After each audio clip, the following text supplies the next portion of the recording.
In talking about plans and planners from the period 1785 to 1900, the first individual that I'd like to talk about is a gentleman by the name of Frederick Law Olmsted Sr.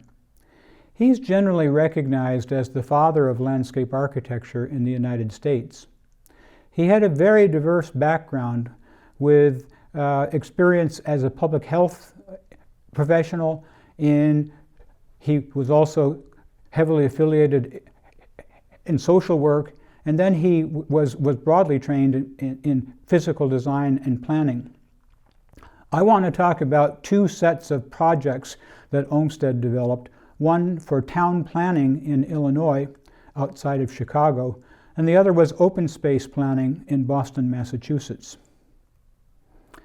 In 1869, Olmsted was commissioned to develop a plan for an entirely new community called Riverside, Illinois.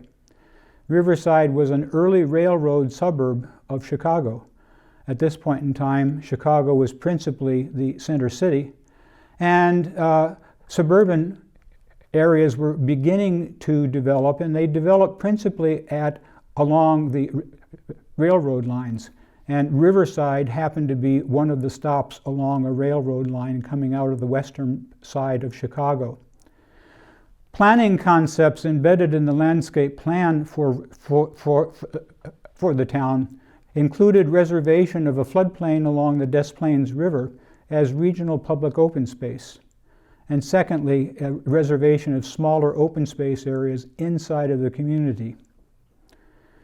The reservation of floodplain along the Des Plaines River as regional public open space allowed for the land immediately adjacent to the Des Plaines River, indicated by the blue line in this slide.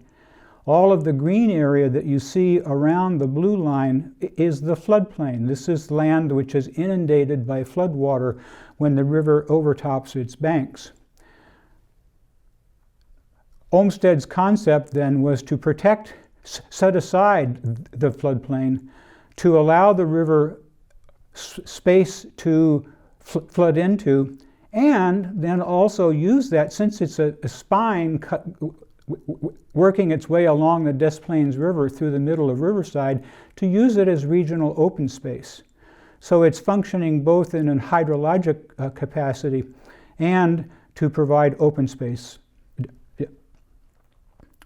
We can see a reservation of the Des Plaines River. We see today what that reservation looks like in the lower slide. Reservation of smaller open space areas within the community focused on parcels of land that were not developed inside of the community, and these parcels of land inside of the community that were not developed did two things, or they do two things today. First of all, they act as infiltration basins where water running off of the hard surfaces of the development flow into these areas and infiltrate into the soil. And they also provided historically, and provide today, locally accessible recreation areas and open space. We get a sense of what some of these areas look like. We can see this particular small recreational open space area we call a ball field. Here we can see a kind of a park setting with a landscape that allows for infiltration of runoff from the surrounding roads and structures. So providing both a regional open space system as well as a locally accessible open space.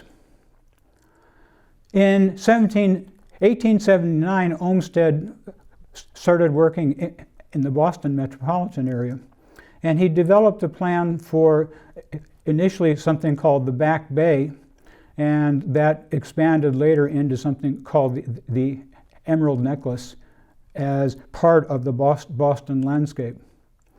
Back Bay project was created at the confluence of the Charles and Muddy River. In this slide, we can see the Charles River here. All of this that you see in the main part of the slide is the Muddy River. And so the project is based upon the confluence of the Muddy River with the Charles River. Charles River was tidal. The flood tide flowed in. the ebb tide flowed out. That happened twice a day. Incoming tide created tidal inundation and flooding of the Back Bay area. Going back to this slide, when the tide is coming in, when the tide is incoming, the water is backing up into the Back Bay area. The incoming tide created tidal inundation and flooding of the Back Bay area. The outgoing tide drained the Back Bay area.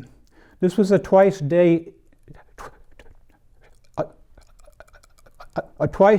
event that made use of the Back Bay quite difficult. His solution then was to construct a series of tidal floodgates at the confluence of the Muddy River and the Charles River. These floodgates allowed for control of the tidal inundation. They permitted storage of surface runoff behind closed gates on the incoming flood flow, and they prevented inundation from tidal areas and released the accumulated floodwater on the outgoing ebb. So we can see the location of the tidal gates regulating flow between the Charles River and the Muddy River. We can see development of lagoons behind the tidal gates where floodwater was stored temporarily and then on the outgoing tide was discharged into the river. Providing these flood storage lagoons also provided opportunity for open space. So we can talk about the lagoons and the surrounding landscape then as being a water-oriented recreational resource or open space area. And that area is following along the original line of the Muddy River. The Back Bay area was connected to other components of the city via something that became known as the Emerald Necklace open space system. This connected the Back Bay area to other large open space components in the Boston area, the Boston Public Garden, the Boston Commons, Jamaica Pond, Arnold Arboretum, and Franklin Park. The Emerald Necklace then served as connective tissue that also built a framework for urban development. So we can see the Back Bay development in the top slide, and the Back Bay connected to the Boston Common, connected to all of these other large urban open spaces, creating sort of a larger framework then for open space planning within the Boston urban landscape.